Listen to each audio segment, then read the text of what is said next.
हम लोग NCERT exercise 8.1 के क्वेश्चन नंबर 7 को देखते हैं। क्वेश्चन नंबर 7 एक्सरसाइज 8.1 NC है cot थीटा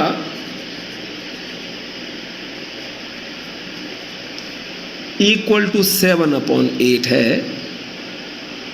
तो हमें फाइंड करना है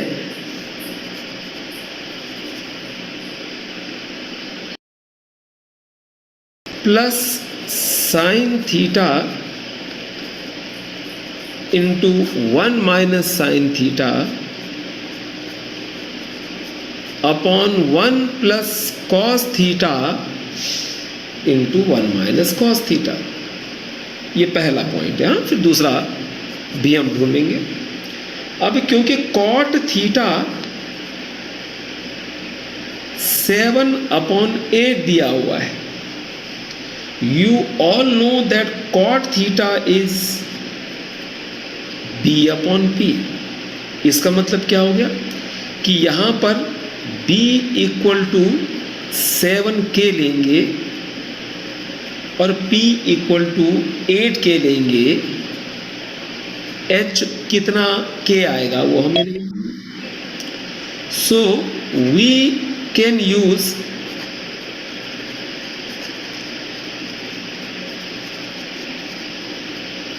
Pythagoras theorem। we'll have H square is equal to B square plus P square। 7K whole square plus 8K whole square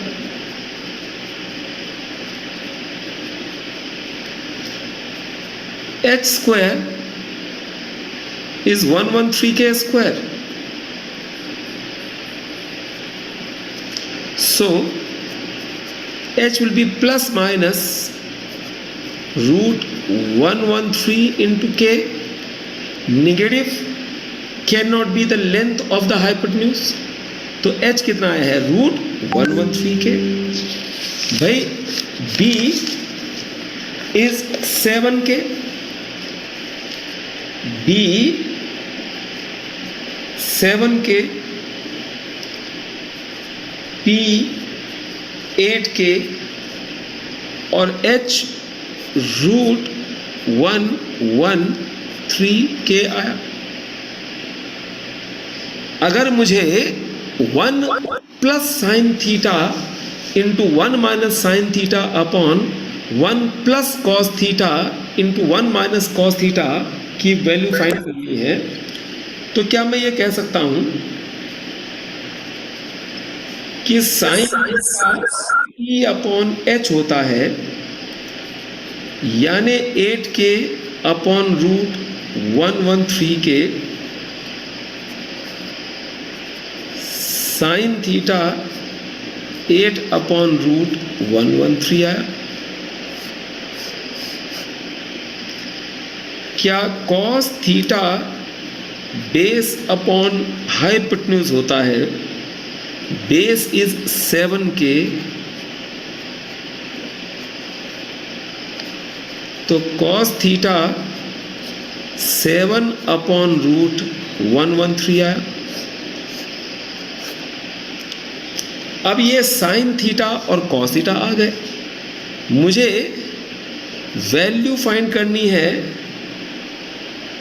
1 plus sine theta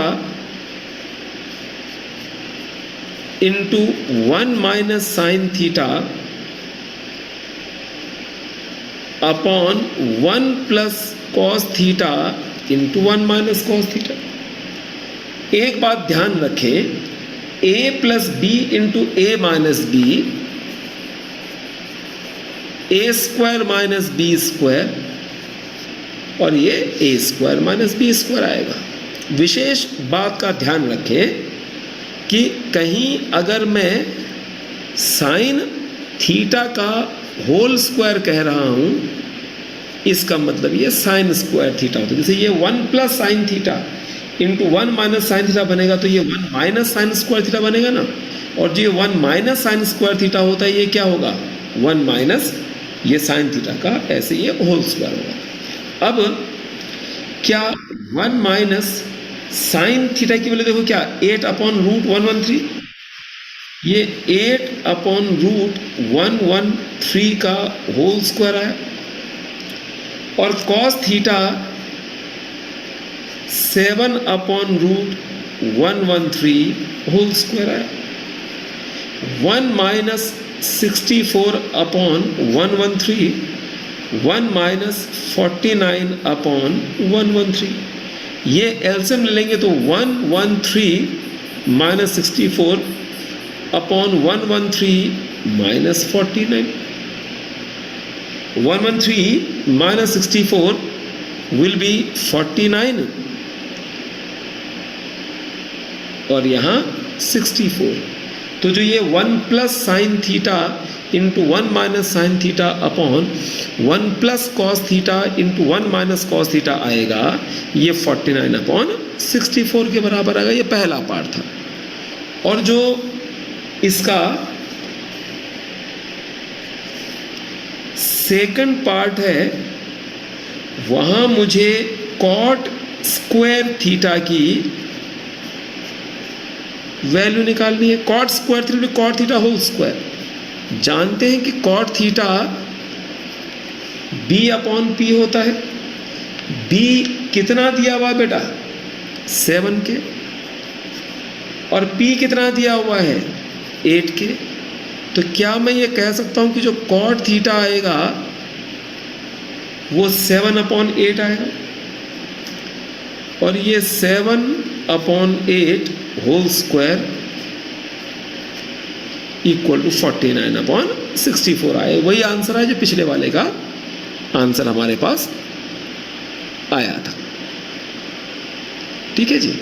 8वां question आप ऐसे ही कर सकते हैं, अटेम्प्ट करिएगा और देखिएगा कि आपका आंसर ठीक इक्वल आता है कि नहीं आता है। We will now move on to question number 9। बेटा 9th क्वेश्चन में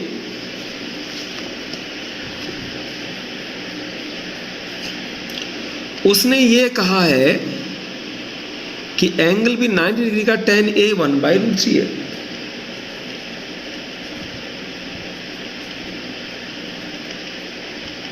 अच्छा, जानते हैं कि tan A perpendicular upon base आएगा, तो P will be 1K, B will be √3K,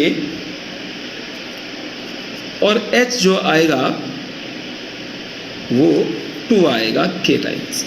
ठीक है, पाइथागोरस थ्योरम का इस्तेमाल कर लीजिएगा। ठीक है। अच्छा, tan A कहा है उसने, आप चाहें तो इसको फिगर बना के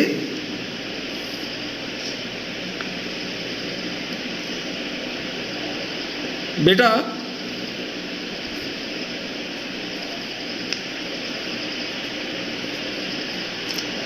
तो यानी P 1K आया, B √3K आया, और H 2K आया। हम इसका फर्स्ट पार्ट आपको करके दिखा देते हैं, और भाई सेकंड खुद कर लेना इसका। You have to find sine A cos C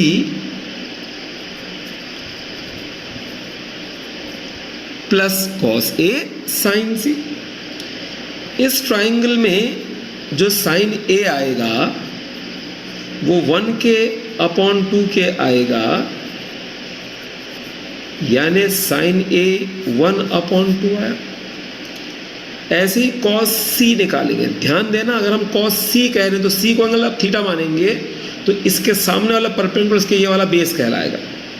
तो क्या ये cos C है तो ये परपेंडिकुलर, ये बेस और ये hypotenuse, it will B base upon hypotenuse. तो cos c की वैल्यू भी 1/2i। अब cos a ढूंढिए। cos a अगर है तो we will take a as theta. अगर cos a है तो हम a को थीटा मानेंगे। तो क्या ये बेस अपॉन हाइपोटेन्यूज आएगा? It will B √3k upon 2k। That means cos a क्या आएगा? √3/2। और ऐसे ही sin c। sin c लेंगे तो c ये है तो सामने वाला परपेंडिकुलर कहलाएगा √3k/2k sin c √3/2 आया। अब हमें sin a cos c plus cos a sin c की वैल्यू निकालनी है। sin a देखो क्या लिखा है 1/2। cos c कितना है 1/2। cos a कितना है √3/2 और sin c √3/2। It will be 1/4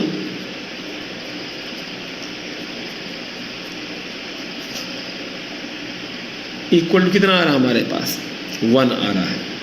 ठीक है, इसका second part cos a cos c minus sin a sin c।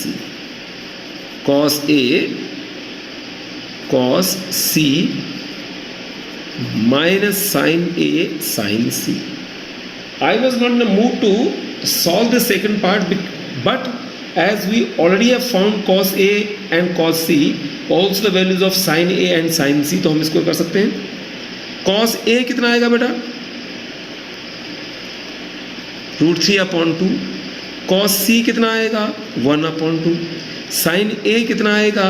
1/2 और sin c कितना आएगा? √3/2। So it will become √3/4 minus √3/4, that is equal to 0।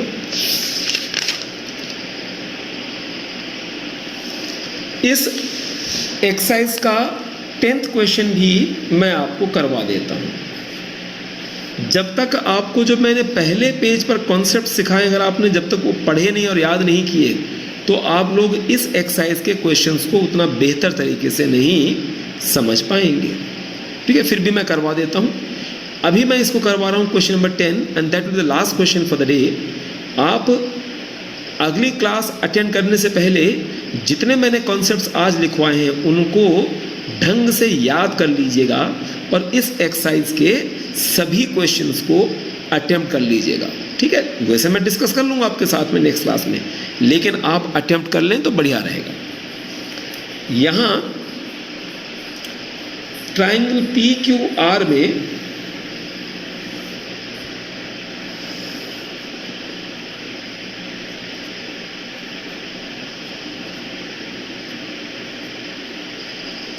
Angle Q 90 degree का है, PQ 5 सेंटीमीटर है और PR और QR का PR और QR का सम कितना दिया हुआ है? 25। ठीक, PR plus QR is 25। So what I'll do is I will take one of them as X, then the other will be 25 minus X. Let QR equal to X centimeters. तो PR is 25 minus QR। क्या in triangle PQR angle Q 90 degree का है,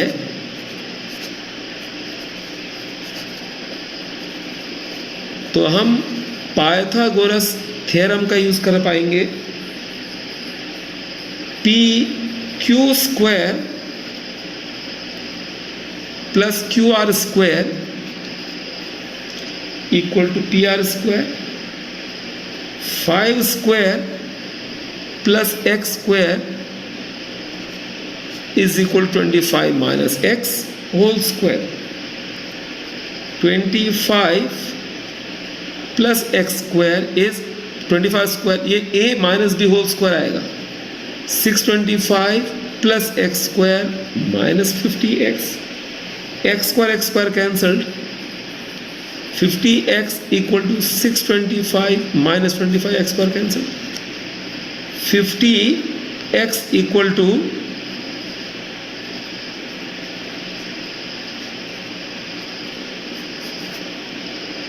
x 12 आया है.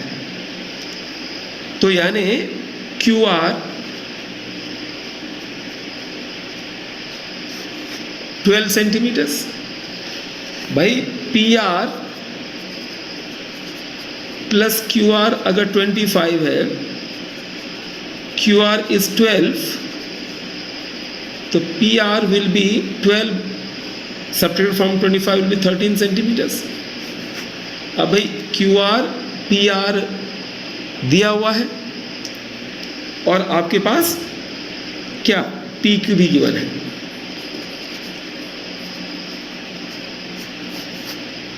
आपको sine P cos P और tan P निकालना है. साइन P cos P और tan P फाइंड करना है. याद है कि क्या sine P QR upon PR आएगा. P एंगल को थीटा माना आपने तो उसके सामने वाले परपेंडिकुलर आएगा. It will be QR upon PR. cos P क्या आएगा? PQ upon PR. tan P क्या आएगा? QR upon PQ. QR upon PR कहाँ भैया? 12 upon 13. PQ 5 upon 13. This is 12 upon 5.